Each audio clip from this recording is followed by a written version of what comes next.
a new set of lenses and a new camera. We are going to take a look at everything new at Sigma at IBC 2019. This year's IBC coverage is brought to you by New Tech, Blackmagic Design, Signiant, and G Technology. So Brian, let's start off with the lenses. What do you have in your hand? Right now I got here is our beautiful 40mm. You'll see something a little bit different on it. There's this beautiful gold on it. It says classic. So this is part of our brand new classic series of lenses. And I'm pretty sure you're gonna go, is that marketing talk? Well, what's a classic lens? A classic lens for us is a vintage look and feel to the glass, but with modern resolution. So we've taken our art primes in our Cine series and we've recoded them. We haven't just reduced coatings or moved coatings, we've totally recoded every lens to create a more vintage look. So traditionally the Sigmas are very resistant to flaring, there's no ghosting, it's a very clean, modern look with a really good high contrast image. The classics kind of go the exact opposite way. You still get the resolution, but they flare, there's ghosting, and the contrast is knocked back to give you a nice, soft, pleasing image. It gives you a different choice. You know, it has character to it. It definitely bakes in a certain look to the image. So if you're not wanting somebody to mess with what your vision is later, grab these and they're gonna have a hard time taking it out in post. The beauty of these is we're gonna start doing the eye/slash technology. So we'll have metadata on the lenses. Our old set of PLs were just a passive mount. So we have that data there. So if you wanna add, makes it a little bit easier to do special effects in post and things like that. Fully weather sealed, stainless steel mount, same quality that you got in our old lenses, but with a kind of just a new look to it. And you're releasing the whole set at once, right? Yeah, so there's no just one lens here, two lens here. It's all 10 lenses all at once.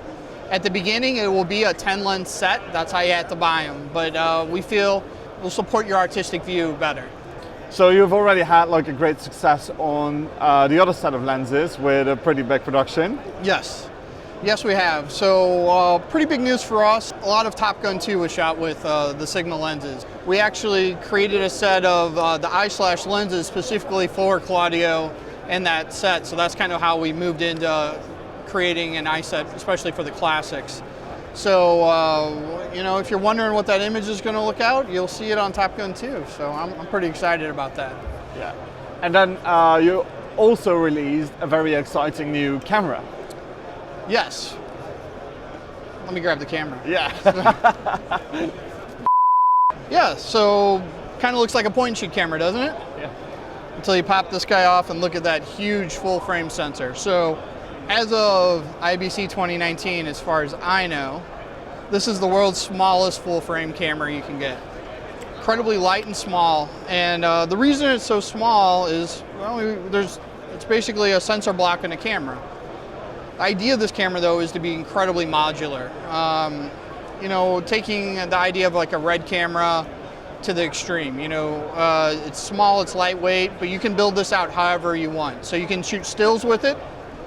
You can put a hand grip on it. We can throw a flash unit on it and all that and build it out a little bit bigger. If you want to keep it really small to fly on like a gimbal or something, we can keep it super light. We can build it out to a cinema camera size. You can put it on a shoulder and it's still going to be light and small. You can take the camera anywhere you want to go. The big issue here is quality though, and I think we've nailed that. So one of the keys here is it does 12-bit cinema DNG out to just a USB-C to just a really small solid state drive, you know, the size of a credit card. Processing in the camera, so it just keeps it light and small.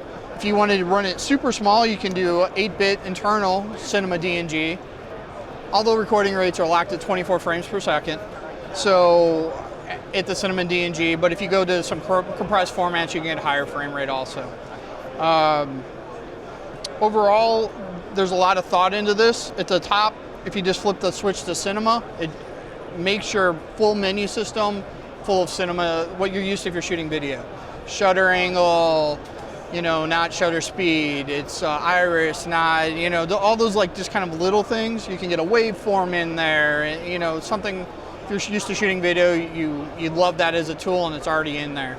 a lot of thought involved in it. So if you want to shoot stills, you're back to shutter speed and ISO. So incredibly small, lightweight, great thing, and best of all, you can bake in your teal and orange look as a pre-made color profile. Very important. It really is. important. Yeah, you don't want some color grader to mess up your teal and orange look. How is it being powered? So it's just a small little battery right now, very similar to one of the Panasonic batteries. I don't know the number, but we do have a. You're definitely keeping this in, right? But see, it's rugged. But you can easily. We have a battery accessory, dummy battery that'll go right out to a V-lock. You can power it for hours and hours. Days maybe. Yes, it'll come with, just like little things like HDMI, a capture cord for an HDMI. It's aluminum, it's not plastic. You can buy other accessories to go with it. I don't have it with me right this second, but you can make it a director's viewfinder. So instead of spending thousands of dollars in different ground piece of glass, I can go into the camera, pick RELF, and suddenly I've been cropped to exactly what an LF looks like. I can throw my lens on there, and I can get a viewfinder. And with a firmware update, you'll be able to run some test footage too. So when you go back on scene or you're planning your production, you'll have that. You'll have a little bit of video. You can see I like this, and you move on. So incredibly useful, handy tool. We've had a ton of interest in that from the rental community actually. Now you don't have a price yet, do you? I can go safely say less than $10,000. And do you have a date yet? Before the end of the year. Is that vague enough for you? Yeah, that's good. Yeah, I like it. Like super vague. And I know everybody's going to comment on this, and they're going to say thanks for absolutely no information. Well, no, you have to have at least less than $10,000 before the end of the year. Yes, I expect it'll come sooner than that, and it'll be less than that. But we have not set pricing, unfortunately.